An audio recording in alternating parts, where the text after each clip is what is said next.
I'm going to talk to you about one of my favorite houseplants, ZZ plants, or Zamioculcas zamiifolia. We'll just call them ZZs. ZZ plants come from Africa, and they happen to be the only plant in their botanical family, which is unusual and really interesting. I love these houseplants because they can handle really low light situations and they don't really mind. They'll get a little bit more space in between nodes, or the stem area will get a little longer between leaves. And they can handle going really bone dry. And when you do eventually get around to watering them, they're so excited about it that they push up noticeable new growth. And new growth on these plants is a lighter green color than the rest. So I'm showing you this Raven ZZ because you can see the new growth really easily on here because it's a light green color, whereas the older foliage has faded to purple.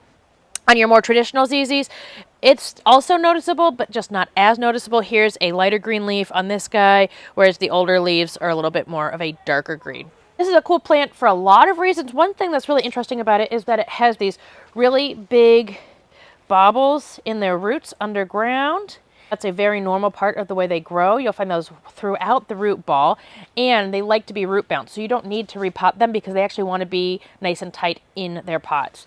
When you buy one in a nursery pot, it's really hard to get them out actually because they are so root bound. And you can see this pot is misshapen because of how tight it is in here, and it's just, that's the way they want to grow.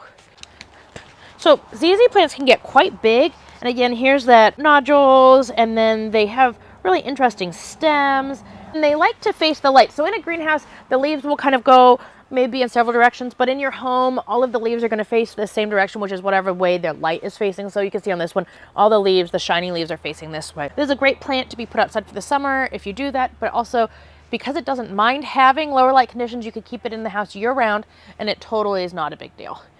It's a quick look at one of my favorite houseplants. ZZ plants are so easy, cool to look at, and very rewarding when you eventually do water them.